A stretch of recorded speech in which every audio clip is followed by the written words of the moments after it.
Very good morning to you, Lagos. Good morning to you, Nigerians. Today is the 12th, no, today is the 4th of the 12th month of 2023. That's the 4th of December 2023. I am Oyin Priye Krumale. This is On Record, where every word matters. Welcome once again. Now, we will be talking about Nigeria's budget. Do remember that recently the president of those allocations that has been made by the government. So, Bola Ahmed Tinubu unveiling of the 27.5 trillion naira budget for the 2024 fiscal year presents a strategic framework aimed at fostering economic growth, stability, and social welfare. Termed the Budget of Renewed Hope, it reflects a subtle understanding of economic dynamics and targeted allocations across the sectors. The allocations within the budget underscores a deliberate focus on sectors vital to the sustainable economic development. Education receiving 2.18 trillion naira, which is about 7.9% of the budget. It still falls short of recognizing the human capital as a cornerstone of economic growth, as it didn't measure up to the United Nations Educational, Scientific and Cultural Organization's recommendation of 26% of the national budget.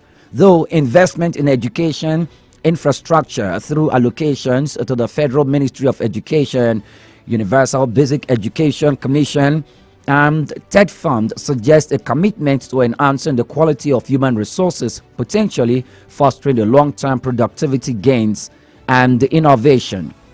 Similarly, the substantial allocation of 133 trillion naira of the budget, which is about 5% of the budget, to the health sector, though it signals a recognition of the role of health populace in driving the economic productivity, the 5% of the budget to the health sector apparently indicates a recognition of a healthy populace economic significance. However, recent developments paint a starkly different picture, with the emigration of 1,197 Nigerian trained doctors to the United Kingdom since May 2023, coupled with the low performance by foreign trained Nigerian medical graduates in qualifying examination, underscores the deep-seated challenges facing the health system in Nigeria. Adding to this concern is the World Health Organization's reports citing strikingly low doctor-to-patient ratio of the 4 doctors per 10,000 patients in Nigeria, signaling immense strain on the health infrastructure in Nigeria. And we think the Minister of Health, Mr. Ali Pate, needs to take note of that. I'm sure he's already aware of that because he has the information at his disposal. Now, defense and security, with a significant allocation of 3.25 trillion naira, which is about 12% of the budget, reflect the government's acknowledgement of the critical nature of the stability in fostering economic growth. However, it's essential to ensure optimal utilization of the funds to yield tangible outcomes in addressing security challenges and fostering a conducive environment for economic activity. The lack of this has made many to interrogate the issues of budget performance, the role of the National Assembly in carrying out oversight functions, and probe utilization of allocated funds. Insecurity is still a big issue in the country, and with the allocation of the larger chunk of the budget to that sector, we hope to see a big difference in 2024 in the government's effort and aim to fighting insecurity in the country. We are not taking our eyes away from infrastructure, though it was allocated 1.32 trillion naira, which is about 5% of the budget. It remains a cornerstone for economic growth. Investment in works, housing, transportation, and power. It signals a recognition of the multiplying effects of infrastructure development and which it will have on the economic activities and productivity, job creation. Point of conversation should target the Nigerian Railway Corporation and other critical transportation means. Transportation in Nigeria, when you're talking about over 200 million people in the country, one of the aim of the government is to facilitate easy movement of the people and the products of agricultural produce across the country to the needed populace. We're not just looking at that only. If the time affords us, we are going to look at the allocation of 534 billion naira, which is about 2% of the budget for social development, poverty reduction, programs. They all underscores the government commitment to addressing social program. Recently, it talked about paid about 25,000 naira to more than 15 million Nigerians.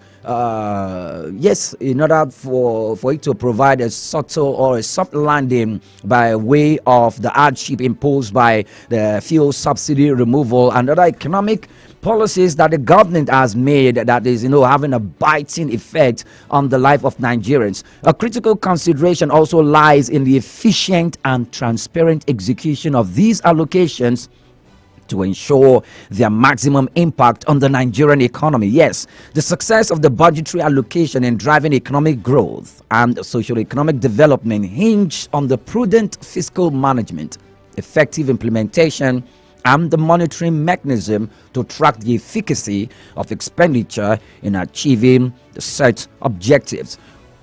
Does the Nigerian government have a human perspective? When we hear about all these large, highfalutin numbers of money allocated to different critical sectors of the economy, do we humanize it? The price of Gary, the paint rub of Gary will still remain 1,500 or 2,000 naira. The same thing with other grains, rice and beans, until we hear that this cost of foodstuff is reducing, like the paint of beans coming back to 1,000 naira, like the paint of cassava flour, popularly known as Gary, coming down to 500 naira for that paint. Maybe Nigerians can begin to consider, maybe they can begin to have a rethink that the budget indeed of 2024 is having an effect on the life of Nigerians at the ebb of society. But if it is not having an effect, no matter how much trillion the government pumps into the budgetary cycle and into the budgetary system, if it does not have effect on the man on the street, on the average Nigerian, then it is all economic grammar. Well, in order for us to decipher this and take incisive conversation, look at all these critical sectors where the government has made allocations, we'll be having with us this morning one who has an economic mind and a sound economist for that matter is Ayo Emakiome. He will be joining us this morning as we look at the budget of renewed hope of President Bola Tinubu and the key sectoral allocations in Nigeria's 2024 fiscal plan. Stay with us. It's on record where every word matters. We'll be back in a moment.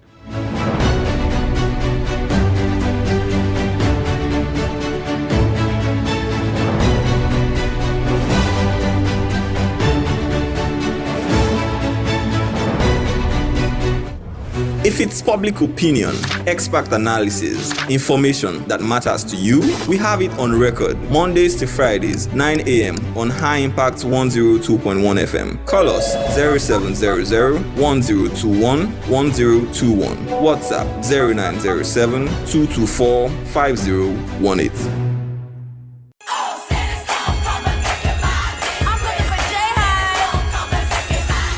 Get ready to experience Christmas magic and more from December 22, 2023 to 2nd of January 2024 at High Impact Planet Amusement Park and Resort this holiday season. Woo-hoo! We've got fantastic rides, indoor football, splashing swimming pool, epic arcade games and many more in a mega secure environment right here in Nigeria. Enjoy easy peasy commute with no traffic to kilometer 12 Lagos Ibadan Expressway, Ibadan, Ogun State. Don't miss the early bird offer with a super duper 10% discount on apartment prices when you book a minimum of 2 nights from October 9th to November 31st, 2023. Visit www.iimpactplanet.com or call 081-4229-9509 or 0812-271-4373 for more details. This place is like the only amusement park resort in Nigeria. I like the games I did, the rides I took, the food was even nice, and they know how to like treat people. High Impact Planet Amusement Park and Resort, the destination of choice. Venue on the sea. A perfect and top-notch location for your special, social, and corporate occasions. Here at High Impact Cruise, we handle your events with elegance while providing you with outstanding service. An amazing experience you will never forget. For more inquiries, call 0815-181-9580, 0818-824-5734, or visit www.highimpactcruise.com. High Impact Cruise, dream, discover, explore.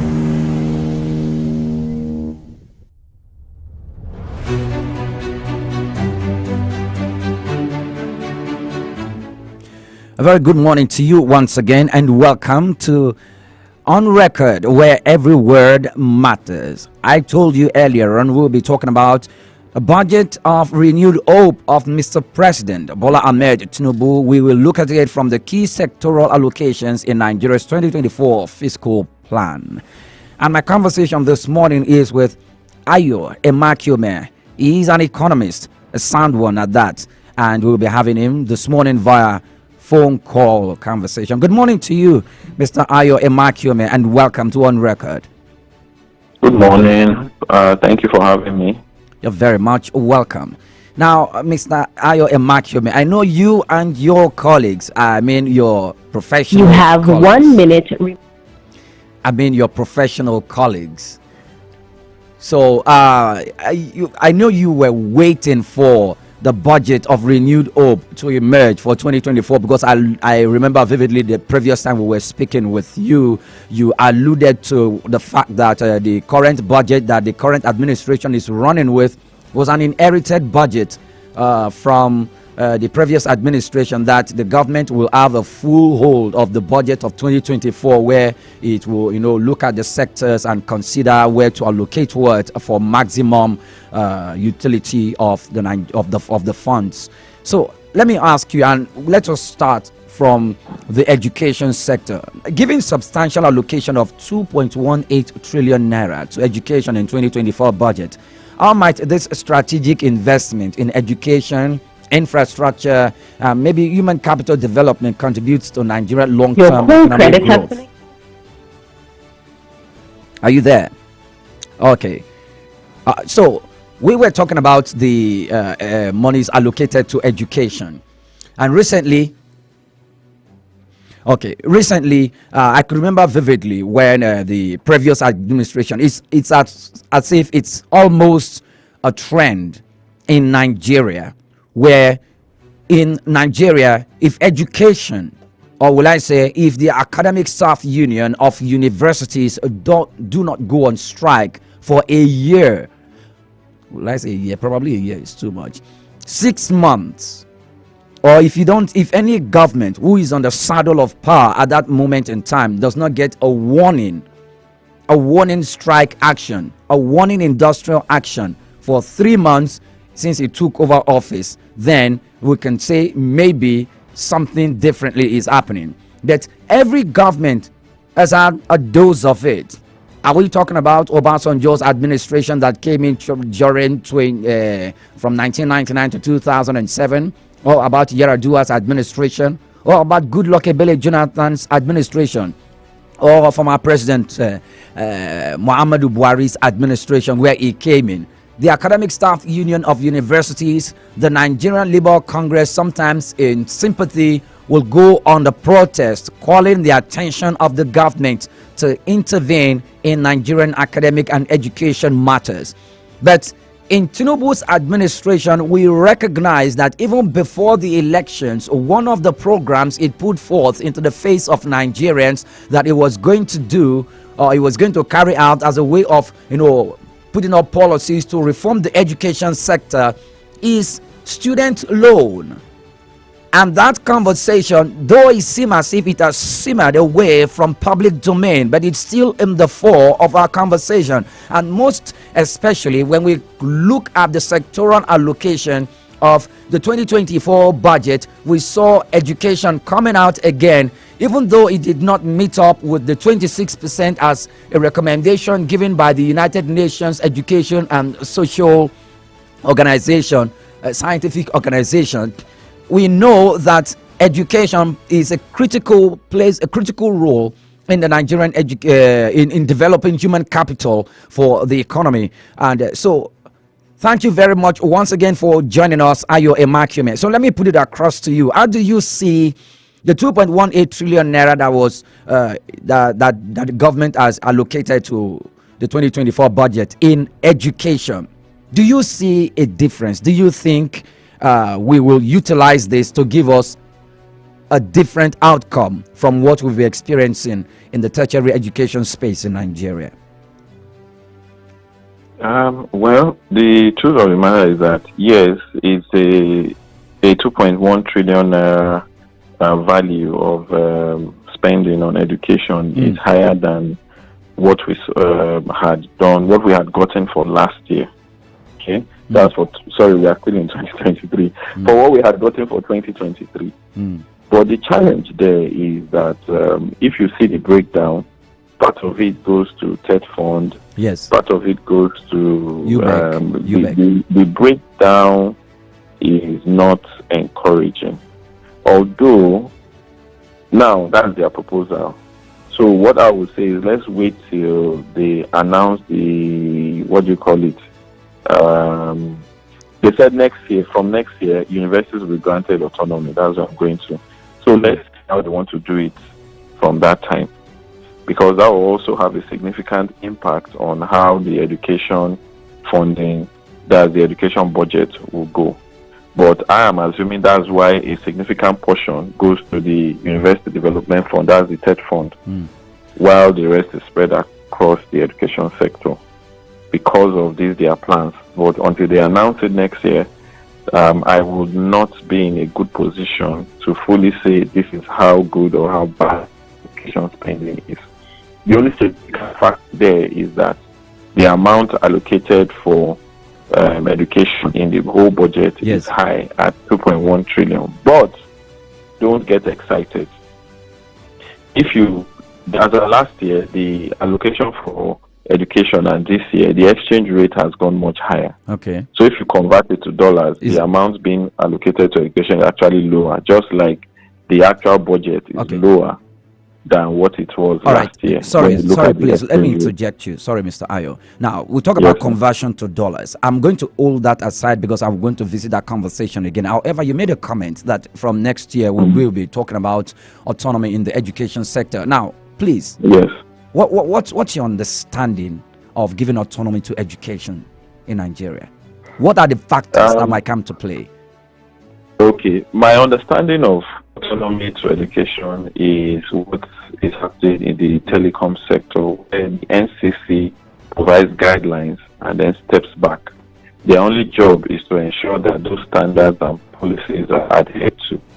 So we are looking at a situation where the NUC, Nigerian Universities Commission, would now be the one guiding how universities are run. That is, when I say are run, that is, what's their curricula? Is there uniformity then? When do they resume session? When do they close session?